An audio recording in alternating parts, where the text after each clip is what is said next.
The Senate Committee on Diaspora, Non-Governmental Organizations, NGOs, and Civil Societies commends NIDCOM boss for achieving so much despite the slim budgets being allocated during the 2021 budget defense. More details on this to come shortly. And great news as a Nigerian lady breaks record in Russia. And also a non-governmental organization called Counseling and Rehabilitation for Prisoners Initiative seeks to partner with NIDCOM to help incarcerated Nigerians in the diaspora. These and so much more for you on today's edition. Please stay tuned on your favorite program, The Diaspora, and I am your host, Koinsala Adetumbi.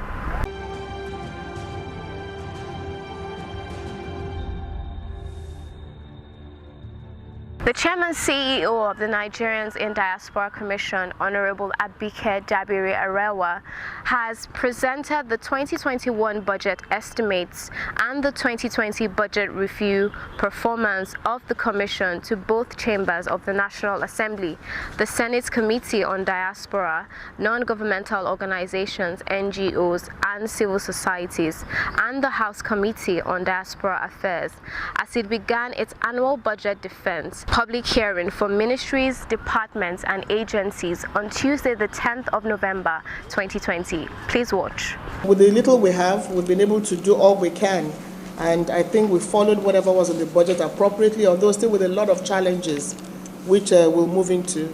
So basically, that's our summary for 2020 budget, and whatever was released, we believe that we've been able to adequately work hard despite the lean resources with the Diaspora Commission. As we also look forward in the new year to ensure that we embark on revenue generating activities with the Commission. So I think that's just the summary of our 2020 budget by NIDCOM. What you have there is 0-0. Are you saying that there's no provision, there was no provision of 2020 for local travel, and then there's no budget for that? Yes, yes, there was none. This is a Diaspora Commission. We have to travel. So in looking at the 2021 appropriation, there must be some provision for local and international travels. So what we did throughout the year is just, in fact, a lot of us are in debt now. But I think COVID also helped. The fact that, we would have been highly embarrassed, but for COVID, because there are many activities that we don't. But we're also able to think outside the box. And we've seen a lot of, in every problem, there's always something that you can always thank God for. Even the fact that we can engage more with Nigerians abroad using digital means. So we're saying that as we look at the 2021 budget, one of the things we'll be asking the Senate Committee to do is look at the issue of international travels for us. We should have a little more funding for that. We should also, because it's zero in the budget from the ministry, so we can amend all that. That is why you have the Parliament. So it's actually one of the major problems we're going to bring to you, which I'm glad that you already pointed out.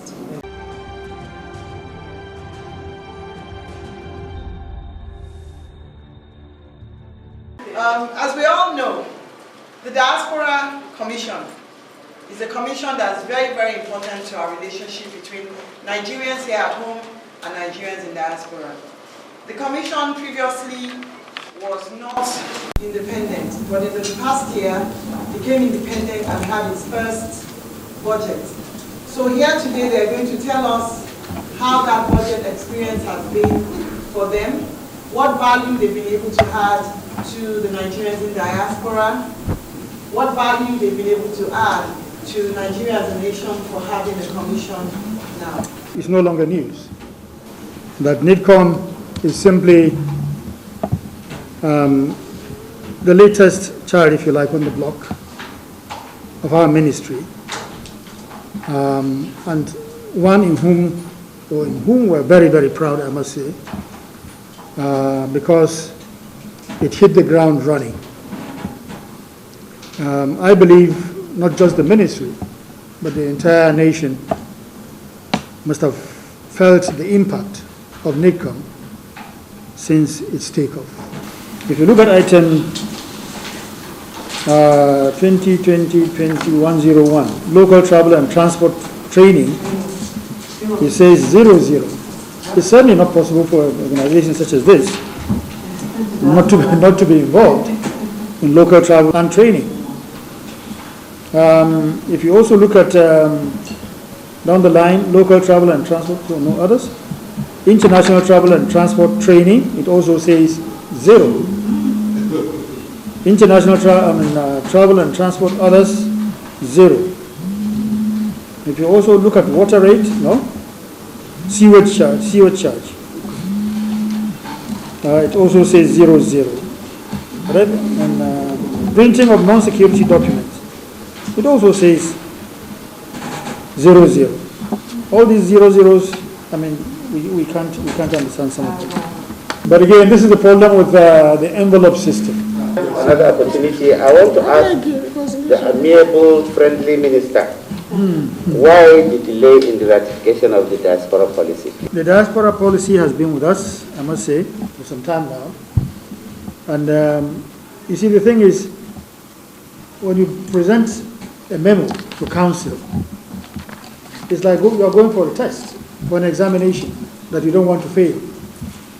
And therefore you have to be prepared. It's just like coming to defend a battle like we're doing before you. You have to be adequately prepared with all the information, such that should any issues arise, should questions be asked, you will have ready answers. And what happened was that the policy, beautifully written, did not address a lot of issues. Because we see memos in council, we see the volume of information that accompanies policies. And in our own case, we realized it wasn't enough. And that was why we said we must do a good job about it. Unfortunately, because of the transition from one permanent secretary to a new one,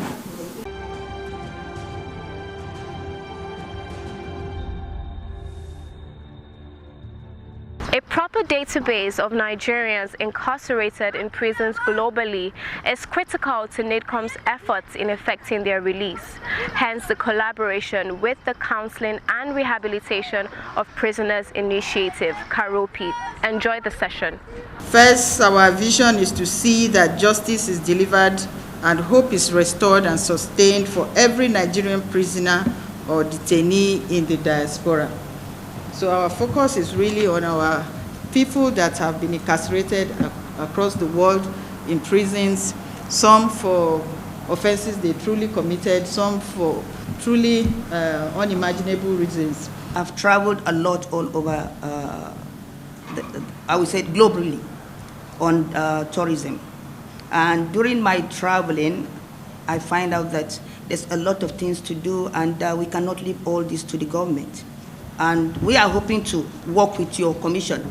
We came up with this mantra of New Face of Nigeria. Like she said, some of us have traveled wide and near within the shores of the world. And we discovered that Nigerians are being incarcerated in so many areas. Some of them, well, they are innocent. Some of them may have committed one offense or the other. But you see, whatever we do in life, like globally, they are what we call first offenders, in as much as some people don't have that facility.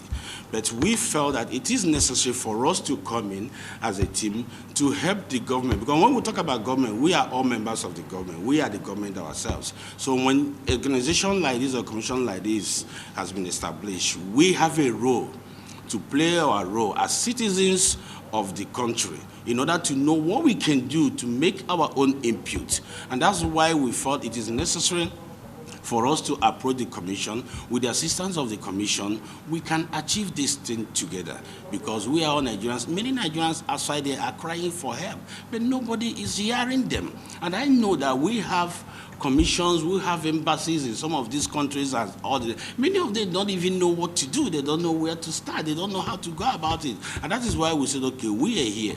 Because even the commission will not be everywhere. It is the people outside there that will bring informations, bring all the things, and inform the commission. Look at what is happening. Please, how can we team up together to make sure that we give Nigerians a good hope and a good future? We look forward to working with you. However, it's not about releasing every Nigerian in prison. Any Nigerian in prison that did not commit a crime should not be in that prison. I know that personally I've been to prison in Brazil, we've been to South Africa, we've been to Benin Republic. But the key number one is, let's even start by telling Nigerians, avoid crime and criminality wherever you go to. Because the world is getting tougher. If you commit a crime, you pay the price for it. But we are going to ensure that no Nigerian is in prison or is detained for an offense they didn't commit. We're shocked to see a Nigerian that was detained, they said he committed the crime 4 years earlier. That means he must have been, we met him when he was 16, so he must have committed the crime when he was 12. They said he raped a 4-year-old. But he was there for 4 years without any trial. So there's a lot to do. And then the key thing is we're getting data of Nigerians in various prisons. How many are in every prison? We have some. We're waiting for the full compilation. And our legal department here, I'm sure they are bombarded with cases every day.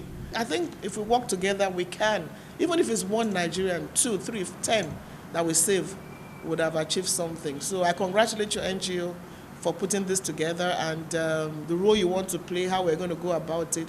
Yes, we work with the missions, to ensure that we can't do it alone. We always work with the missions, and we got to work on that. So thank you very much for visiting us.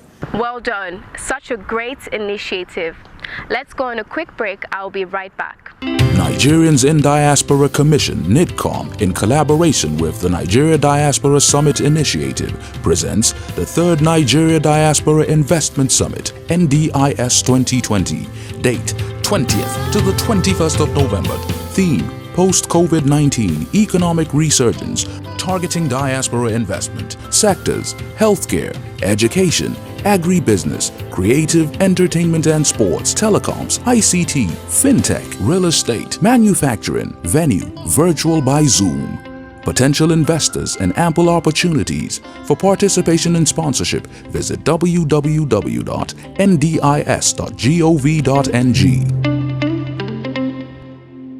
Welcome back. Please save the dates and get registered.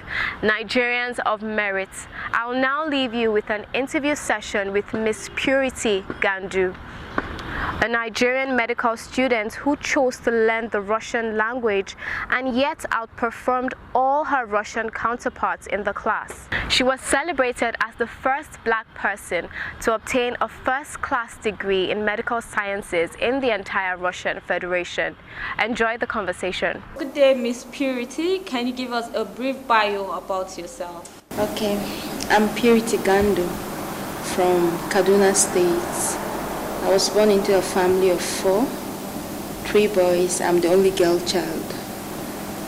I just recently graduated from Tambov State University, named after G.R. Derjavin, as the best graduating student in Russian medium with a total GPA of 5 points, first class honors, bachelor's degree in medicine and surgery. All right, thank you very much for that bio. So, what was your experience like studying in a foreign land, and from records you studied in a foreign language also? Can you just share what it felt like to actually study? Well, my experiences were filled with challenges, disappointments. For example, there were some times that I would feel that I can't do it. I was filled with so much burden to study like in a foreign language. I remember we all started with about 20 students immediately after studying Russian medium as a foundation course. We all started with about 20 students, in which we were all qualified to start like the first year medical sciences.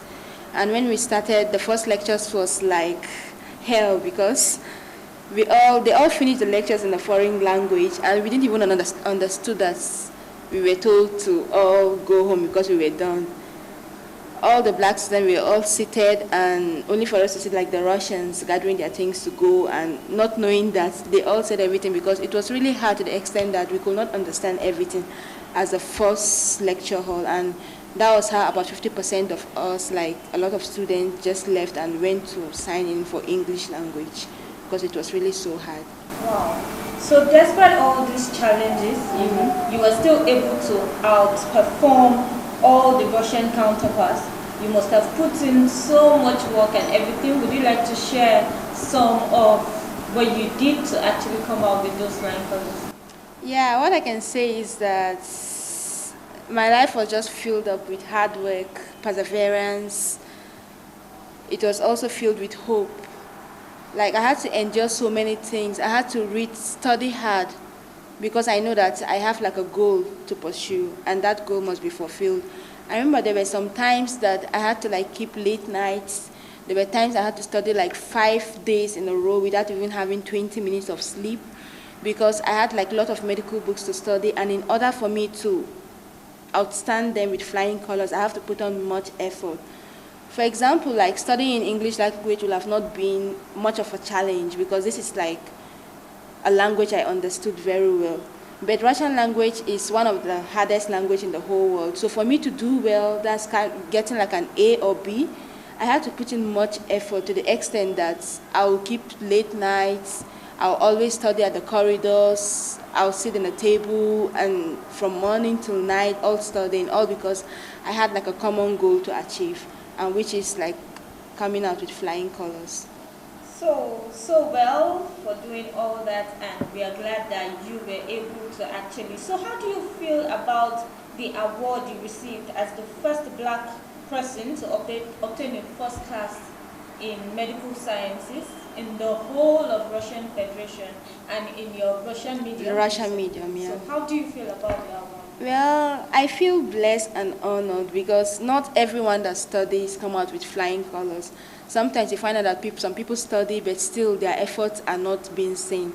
But I thank God that God saw me through in everything, and whatever I studied, I came out with like flying colors, and I would like to say I feel blessed, not by my own doing, but also by God's assistance. All right, we thank God for that. So do you have any advice for Nigerian students out there, both home and abroad?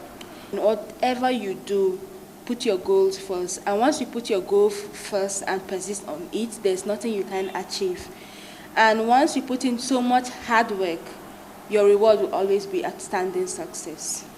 All right, thank you very much. So we'd like you to say thank you, and bye-bye is us in Russian. Spasiba balshe, paka-paka. Congratulations, sister. We are super proud of you. And now let's join Boy Alinko. Ha! Not so fast. Look, I'm tired. I want to check out of this country for greener pastures. Just calm down for a moment. Please sit down. Do you have a job where you're going to? No, but someone is arranging, Listen, Alinko. Checking out of this country without proper planning means one thing. Unimaginable begin. I've been in the diaspora, but legitimately doing great things at home and abroad. As I've been saying, without the proper footing abroad, the risk is not worth it. Listen, Alinko, it's better to be home than be trapped abroad, or even end up in prison.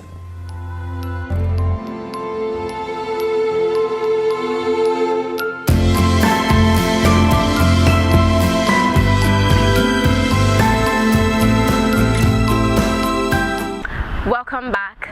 And now more reports from the just concluded State Diaspora Focal Points Officers Summit held in Abuja. The first thing we're able to achieve is to ensure that we set up a Taraba State Diaspora office that has all the facility needed to make our work a lot easier. And the office is located in the office of the Secretary to the Government of Taraba State along Bardewe in Jalingo. Secondly, I think of how best to engage with Tarabans in diaspora. So what I did was to establish a contact with a lot of Tarabians that are living outside. And by the grace of God, we are able to establish an appreciative level. And that also forms the basis of generating and developing our database. Having done that, we feel it's important to have a channel of communication, a platform in which we will be discussing and sharing ideas with our people outside, so that together we can make Taraba State to move forward in particular, and Nigeria by extension. So it is on that note that I created an electronic communication platform where we have a WhatsApp page, Facebook page, and we always engage ourselves to discuss on issues that border the development of Taraba State. The federal government has announced new guidelines for international travelers coming to Nigeria, effective from September 18, 2020. Before departure, all travelers coming to Nigeria must take a COVID-19 PCR test at an accredited laboratory in the country of departure not more than 5 days before boarding. Only PCR tests will be accepted. Travelers with a PCR test result of more than 5 days or 120 hours or with COVID-19 symptoms will not be allowed to board. Within 3 days before boarding, register on the Nigeria International Travel Portal. Complete and submit the health declaration and self-reporting form online with a valid phone number and address.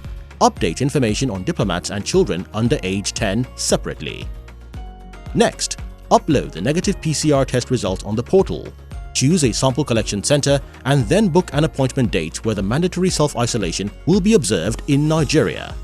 Payment for the repeat PCR test to be done 7 days after arrival is to be made online on the portal, after which a QR code access report will be generated. It is strongly recommended that payment be made online before boarding. Payment on arrival in Nigeria can lead to long delays before exiting the airport. For issues with payment, visit saferports.com, My Traveler Record. On arrival in Nigeria, passengers are required to undergo port health screening and present electronic or printout QR code evidence.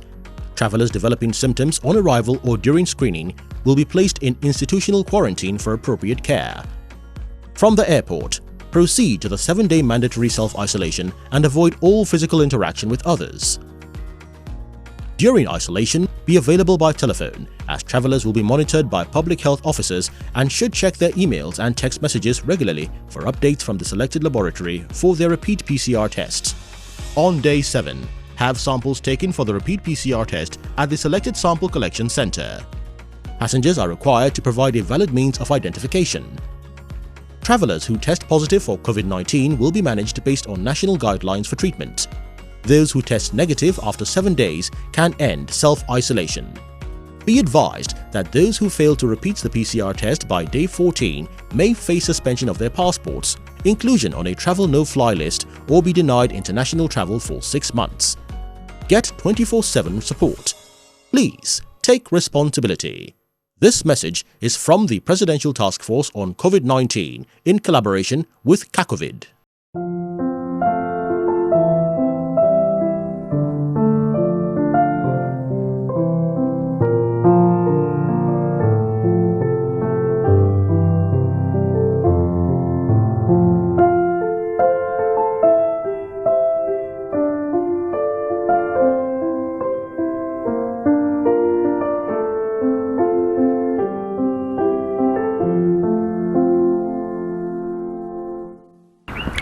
Thank you for staying all through the program. We hope it's been worth your while.